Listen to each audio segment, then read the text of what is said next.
నిద్రలో శ్వాస కష్టాలు నేడు చాలా మందికి తీరని శాపాలుగా మారుతున్నాయి. నిద్రకు ఉపక్రమించగానే గాలిగొట్టాల్లో ఎక్కడో ఏదో అడ్డుపడ్డట్టుగా అవడం, ఆపై ఊపిరి అందక ఉక్కిరిబిక్కిరి అయిపోవడం, చివరికి రాత్రంతా మెలకువగా ఉండిపోవడం అనేది చాలామందిని అంతులేని ఆవేదనకు గురి చేస్తోంది. గాఢ నిద్రను దూరం చేసి మనిషికి ప్రత్యక్ష నరకాన్ని చూపించే ఈ రకమైన శ్వాస కష్టాల్ని డాక్టర్లు స్లీప్ యాప్నియాగా పిలుస్తారు. నిద్రలో శ్వాస కష్టాల్ని తెచ్చిపెట్టే స్లీప్ యాప్నియా గురించిన పూర్తి వివరాల్ని డాక్టర్ని అడిగి ఇప్పుడు తెలుసుకుందాం.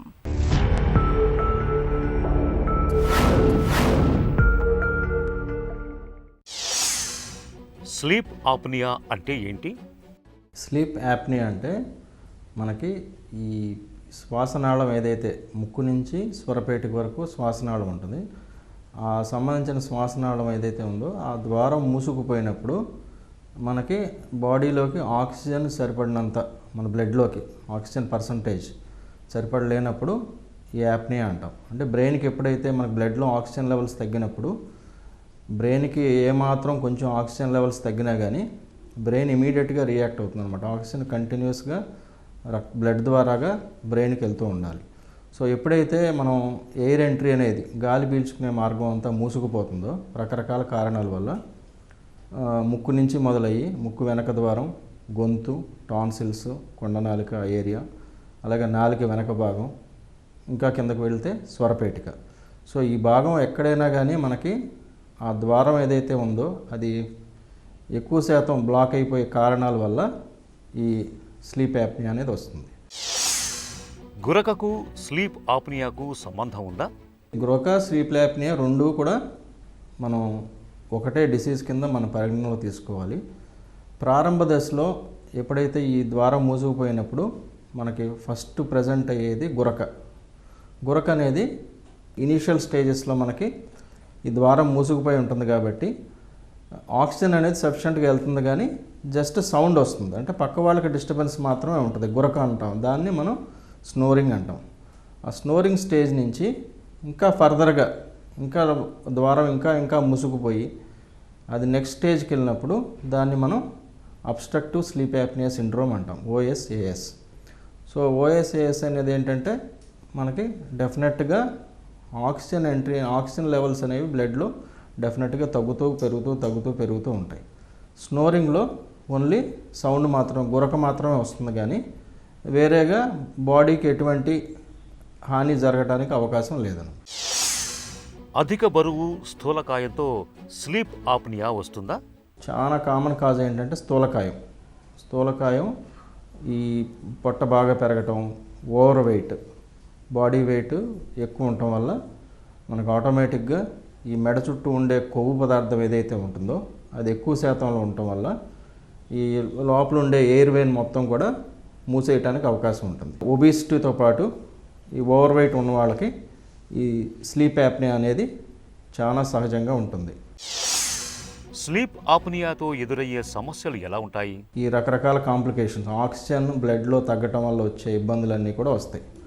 సో ఆక్సిజన్ మనకు అవయవాలన్నిటికీ బ్లడ్ ద్వారాగా సర్క్యులేట్ అయితేనే మన బ్లడ్ సెల్స్ అనేవి మనకి యాక్టివ్గా ఉంటాయి.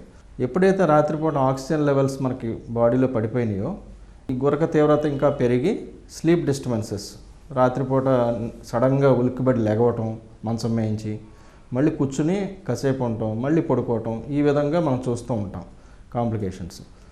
ఈ విధంగా ఆన్ అండ్ ఆఫ్ అవటం వల్ల ఈ బ్రెయిన్ యాక్టివిటీ కూడా తగ్గిపోయి ఉదయం పూట నిద్రపోతూ ఉంటారు. ముఖ్యంగా మనం గమనించినప్పుడు పేషెంట్స్ రాత్రిపూట ఏమో పొద్దుదాకా లెగుస్తూ ఉంటారు, ఉదయం పూట ఏమో కుర్చీలో కూర్చొని నిద్రపోతూ ఉంటారు. ఇది characteristic feature of obstructive sleep apnea. Sleep ఆప్నియాను ప్రాణాంతకంగా భావించవచ్చా? ఈ ప్రాణాంతకమైనదే. ప్రాణాంతకం అంటే ఈ కాంప్లికేషన్స్ కూడా దాని తీవ్రంగానే మనం పరిగణలో తీసుకోవాలి. అంటే ఎక్కువ కాలం ఈ అబ్స్ట్రక్టివ్ స్లీప్ యాప్నియాతో బాధపడే పేషెంట్స్ అందరూ కూడా ఈ నిద్రలేమికి సంబంధించిన సమస్యలు, అలాగే గుండె వ్యాధులు, హార్ట్ అటాక్స్ రావడానికి, బ్రెయిన్ స్ట్రోక్స్ అంటే మెదడుకి సంబంధించి ఈ పక్షవాతం రావటం, అలాగే బ్లడ్ ప్రెషర్ కూడా ఎక్కువ, హై బీపీ రావటం, ఇవన్నీ ఉండటం వల్ల ఈ ముఖ్యంగా షుగర్ ఉన్న పేషెంట్స్, డయాబెటీస్తో సఫర్ అయ్యే పేషెంట్స్కి, నేచురల్గానే వాళ్ళకి కొన్ని రకాల కాంప్లికేషన్స్ ఉంటాయి కాబట్టి ఈ diabetes other conditions like kidney function problem ఉన్న వాళ్ళకి కనుక ఈ స్లీప్ యాప్నియా కూడా తోడైతే మాత్రం డెఫినెట్గా అది ప్రాణాంతకం అని చెప్పుకోవచ్చు. స్లీప్ ఆప్నియా నిర్ధారణ చికిత్స ఎలా ఉంటుంది? కొన్ని రకాల పరీక్షల ద్వారాగా మనం ముందుగా కంప్లీట్గా దాన్ని ఏ స్టేజ్లో ఉందనేది కూడా మనం నిర్ధారించుకోవచ్చు. ముఖ్యమైన పరీక్ష ఏంటంటే స్లీప్ స్టడీ అంటాం. స్లీప్ స్టడీ అంటే ఒక ఓవర్ నైట్ రాత్రిపూట ఆల్మోస్ట్ 10 గంటల నుంచి 12 గంటల వ్యవధిలో కానీ మన బాడీలో ఆర్గాన్స్ ఎట్లా పనిచేస్తున్నాయి, ఆక్సిజన్ లెవెల్స్ మనకి బ్లడ్లో ఎంత శాతం ఉంది అనేది నిర్ధారించుకోవడానికి ఈ స్లీప్ స్టడీ అనేది చేస్తాం. సిటీ స్కాన్, ముక్కు, సైనసెస్, అలాగే గొంతుకు సంబంధించిన స్కాన్.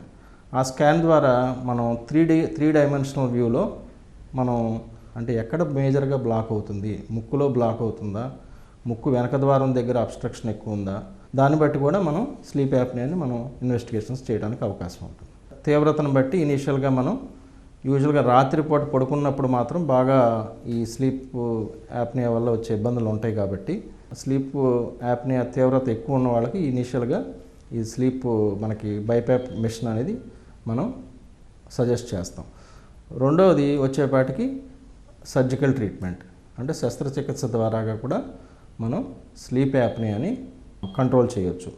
దీన్ని ఎట్లా చేస్తామంటే ఫస్ట్ మనం నిర్ధారణ చేసుకున్న తర్వాత అబ్స్ట్రక్షన్ లెవెల్స్ ఎక్కడ ఉన్నాయి, ముక్కులో ఉన్నాయా, ముక్కు వెనక ద్వారమా, లేకపోతే టాన్సిల్స్ ఉన్న ప్రదేశంలో ఎక్కువగా మూసుకుపోతుందా అనేది నిర్ధారించుకున్న తర్వాత లేజర్ ద్వారాగా రిమూవ్ చేస్తే మనం డెఫినెట్గా అక్కడ కొంత స్పేస్ ఏదైతే ఖాళీ క్రియేట్ చేస్తాం కాబట్టి ఆ ఖాళీలో నుంచి గాలి తీసుకుంటాం కాబట్టి తద్వారా మనం ఈ స్నోరింగ్ని అబ్స్ట్రక్టివ్ స్లీప్ యాప్నియాని మనం కంట్రోల్ చేసుకోవచ్చు. అలాగే ముక్కుకు సంబంధించిన ట్రీట్మెంట్ కూడా ముక్కులో ద్వారం కూడా మూసుకుపోవడం వల్ల ఇది కూడా ఉంటే కనుక కారణం దానికి ఎండోస్కోపీ ద్వారా మనం ఈ లేజర్ ద్వారాగా ముక్కులో ఉండే కండల్ని రెడ్యూస్ చేస్తాం, సైజ్ తగ్గిస్తాం. సైజ్ తగ్గించినప్పుడు ఆటోమేటిక్గా ముక్కుకి వెళ్ళే శ్వాసనాళం కూడా ఫ్రీ అవుతుంది. స్లీప్ ఆప్నియా బాధితులు జీవనశైలిలో తీసుకోవాల్సిన జాగ్రత్తలేంటి? మనం తీసుకునే ఆహారం సమతుల్యమైన ఆహారం ఉండాలి, అదేవిధంగా కొవ్వు శాతం తక్కువ ఉండాలి, వాటర్ కంటెంట్, ఫ్రూట్స్ లాంటివి ఎక్కువ తీసుకుని రెగ్యులర్గా రోజుకు 1 గంట సేపు వ్యాయామం చేయటం ఇట్లాంటివన్నీ చేసుకుని మన హైట్కి తగ్గట్టుగా బరువుని బాడీ వెయిట్ని పెరగకుండా చూసుకోవటం అనేది ముఖ్యం. ఇంకా మిగతా కారణాలు ఏంటంటే ముక్కులో ఉండే కండలు ఏదైతే ఉంటాయో పాలిప్స్ లాంటివి అవి కూడా అడ్డుపడే కారణాలు ఉంటాయి. ఒకవేళ అట్లాంటి కారణాల వల్ల మనకి స్నోరింగ్ కొంత తగ్గడానికి అవకాశం ఉంటే అవి కూడా మనం ఈఎన్టీ డాక్టర్స్ చూపించుకొని మనం దాన్ని కూడా ట్రీట్మెంట్ తీసుకోవచ్చు. నిద్రలో తరచూ ఊపిరి సరిగా అందక ఉక్కిరిబిక్కిరి అవుతున్నప్పుడు ఆలస్యం చేయకుండా వెంటనే డాక్టర్ని సంప్రదించాలి. బరువు తగ్గడంతో పాటు సకాలంలో చికిత్స మొదలు పెడితే గురక తగ్గడంతో పాటు స్లీప్ యాప్నియా సమస్య కూడా చాలా వరకు తగ్గుముఖం పడుతుంది. ఇక ఈరోజు కార్యక్రమాన్ని ముగించే ముందు ఆంధ్ర హాస్పిటల్స్ సమర్పించే ఒక చిన్న చిట్కా మీకోసం. వేసవిలో తీవ్రమైన వేడి మూలంగా చర్మం మంట పెడుతున్నప్పుడు చిటికెడు చందనానికి కాస్త కొబ్బరి నూనెను కలిపి కాళ్ళు చేతులకు పట్టించండి. చర్మంపై మంట తగ్గి మంచి ఉపశమనంగా ఉంటుంది.